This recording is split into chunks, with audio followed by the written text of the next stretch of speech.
She said, "I hear that monks are looking for shelter in many homes. Why don't you come and stay in my house?" Gautama said, "If she's inviting you with so much affection, you must go stay there." Then people saw, "See, he's gone."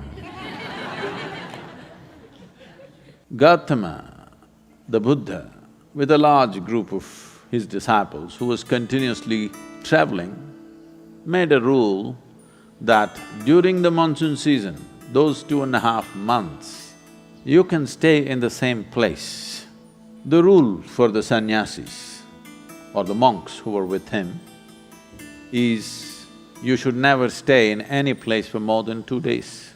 Normally, the monks were sheltered in many homes, so this rule he passed, more than 2 nights you don't stay in one house because it will be too much of a burden for the host. They are housing 10 people, you don't stay there for a month. 2 days, it should have been 1 day. 2, because you have walked a long distance and come, bit of recovery time. But during the monsoon season, he said, up to 2 to 2.5 months you can stay in one place because walking through the jungles of that region during the monsoon season would be treacherous and many would lose their lives. So this is a time like that. They stayed in a large town and they were spread across in many homes. The monks went out to get their alms from the people. Ananda or Ananda Tirtha, as he was known, who happened to be Gautama's elder brother before his monkhood, went out and there was a courtesan or a prostitute in the town. She gave him alms, looked at him, a handsome young man, tall and straight. She said, "I hear that monks are looking for shelter in many homes. Why don't you come and stay in my house?" Ananda said, "I have no issue, but I must ask the Buddha as to where I should stay." Then she became really taunting. She said, "Oh, you're going to ask your guru? Go and ask him, let's see what he says." So Ananda brought what he had collected for the day. Gautama was sitting, he came and placed it at his feet, and everybody is supposed to find food and shelter wherever they go. Ananda asked, "Like this lady is inviting me, can I stay there?" Gautama said, "If she's inviting you with so much affection, you must go stay there." The townspeople who were sitting here, they said, "What? A monk is going to go and stay in a prostitute's home? This is it." This spiritual process has become corrupt. Gautama looked at them and said, "Why are you so worried? The lady is inviting him. Let him stay, what is the problem?" They all started getting up and started shouting. He said, "Wait, I am on this path because I see this is the most powerful way to live.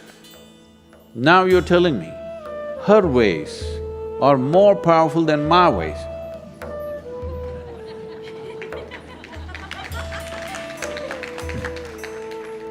If that is the truth, I will also go and join her.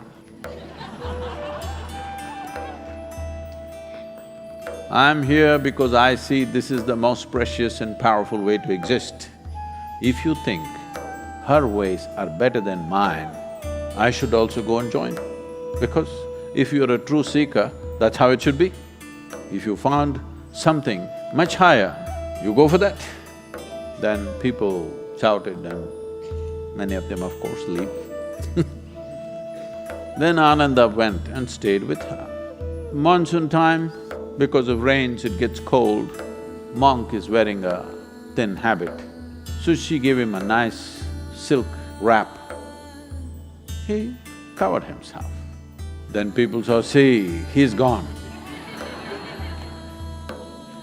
She made nice cooking and gave it to him, he ate. Then in the evening she danced for him. He sat, watching very carefully, with utmost attention. Then when they heard the music, this is it, finished. things went on. When the time was up, when the rain stopped, when it's time to move, Ananda came to Gautama along with a female monk.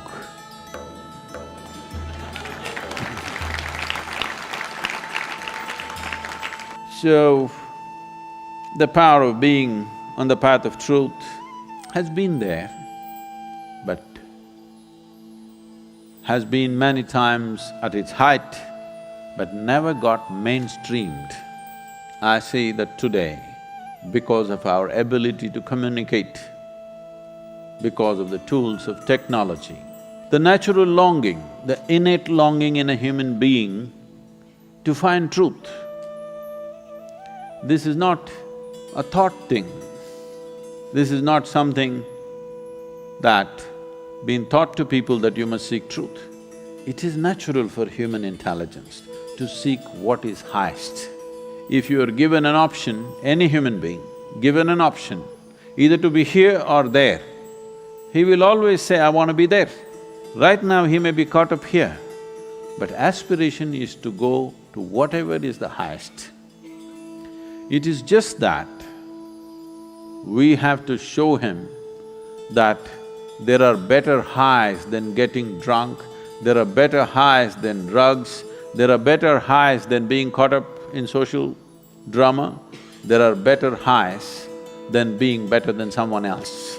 We just have to show it to him, we have to make him understand there is a better high. Forever, many sages, saints, yogis, gurus have been doing this, but as I said, they were gentle people. They didn't have a voice like me.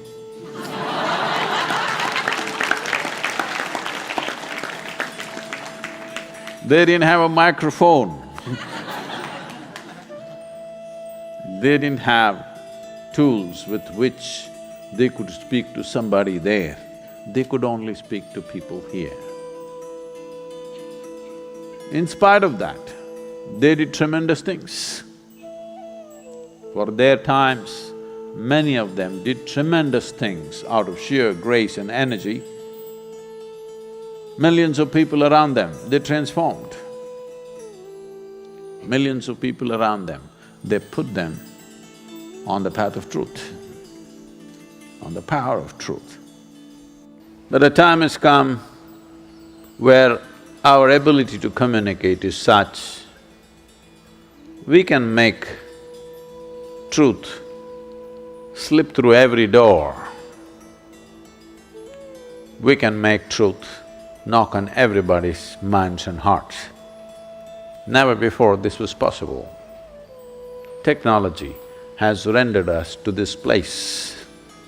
I feel this is the best age ever to make truth mainstream, to be truthful, to aspire for truth, to seek truth, the main force on the planet, because we have tools that nobody ever had.